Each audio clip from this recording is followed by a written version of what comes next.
ಒಂದಾನೊಂದು ಕಾಲದಲ್ಲಿ ಒಂದು ದೊಡ್ಡ ಕಾಡಿತ್ತು. ಆ ಕಾಡಿನ ಮಧ್ಯದಲ್ಲಿ ಒಂದು ಹಳೆಯ ಮರವೊಂದಿತ್ತು. ಆ ಮರದ ಕೆಳಗೆ ಒಬ್ಬ ಬೌದ್ಧ ಸನ್ಯಾಸಿ ವಾಸಿಸುತ್ತಿದ್ದರು. ಆ ಸನ್ಯಾಸಿ ಬಹಳ ಶಾಂತ ಸ್ವಭಾವದವರಾಗಿದ್ದರು.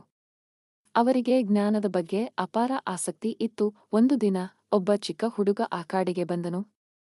ಅವನ ಹೆಸರು ರಾಮು. ರಾಮು ಬಹಳ ಕುತೂಹಲದ ಹುಡುಗ. ಅವನು ಕಾಡಿನಲ್ಲಿ ಅಲೆದಾಡುತ್ತಿದ್ದಾಗ ಆ ಮರದ ಕೆಳಗೆ ಕುಳಿತಿದ್ದ ಸನ್ಯಾಸಿಯನ್ನು ನೋಡಿದನು. ರಾಮು ಸನ್ಯಾಸಿಯ ಬಳಿ ಹೋಗಿ, ನೀವು ಇಲ್ಲಿ ಏನು ಮಾಡುತ್ತಿದ್ದೀರಿ ಎಂದು ಕೇಳಿದನು. ಸನ್ಯಾಸಿ ನಗುತ್ತಾ, ನಾನು ಸತ್ಯವನ್ನು ಹುಡುಕುತ್ತಿದ್ದೇನೆ ಎಂದು ಹೇಳಿದರು. ರಾಮು ಆಶ್ಚರ್ಯಚಕಿತನಾಗಿ, ಸತ್ಯವೇ? ಅದು ಎಲ್ಲಿ ಸಿಗುತ್ತದೆ ಎಂದು ಕೇಳಿದನು.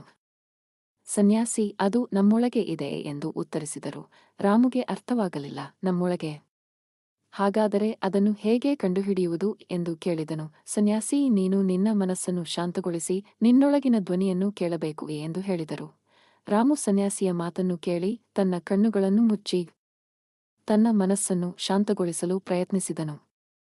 ಸ್ವಲ್ಪ ಸಮಯದ ನಂತರ ಅವನಿಗೆ ತನ್ನೊಳಗಿನಿಂದ ಒಂದು ಸಣ್ಣ ಧ್ವನಿ ಕೇಳಿಸಿತು. ಆ ಧ್ವನಿ ಅವನಿಗೆ ಪ್ರೀತಿ, ದಯೆ ಮತ್ತು ಕ್ಷಮೆಯ ಬಗ್ಗೆ ಹೇಳುತ್ತಿತ್ತು. ರಾಮು ಕಣ್ಣು ತೆರೆದು ಸನ್ಯಾಸಿಯನ್ನು ನೋಡಿದನು. ಅವನ ಮುಖದಲ್ಲಿ ನಗು ಇತ್ತು. ನನಗೆ ಅರ್ಥವಾಯಿತು ಎಂದು ಅವನು ಹೇಳಿದನು. ಸತ್ಯವು ನಮ್ಮೊಳಗೆ ಇದೆ ಮತ್ತು ಅದು ಪ್ರೀತಿ, ದಯೆ ಮತ್ತು ಕ್ಷಮೆಯ ರೂಪದಲ್ಲಿ ಇದೆ. ಸನ್ಯಾಸಿ ನಗುತ್ತಾ, ಸರಿ ರಾಮು, ನೀನು ಸತ್ಯವನ್ನು ಕಂಡುಕೊಂಡಿದ್ದೀಯಾ ಎಂದು ಹೇಳಿದರು. ರಾಮು ಸಂತೋಷದಿಂದ ಮನೆಗೆ ಓಡಿಹೋದನು. ಅಂದಿನಿಂದ ಅವನು ಎಲ್ಲರೊಂದಿಗೆ ಪ್ರೀತಿ, ದಯೆ ಮತ್ತು ಕ್ಷಮೆಯಿಂದ ವರ್ತಿಸಲು ಪ್ರಾರಂಭಿಸಿದನು. ಅವನು ಇತರರಿಗೆ ಸಹಾಯ ಮಾಡಲು ಮತ್ತು ಎಲ್ಲರೊಂದಿಗೆ ಶಾಂತಿಯಿಂದ ಬದುಕಲು ಪ್ರಯತ್ನಿಸಿದನು.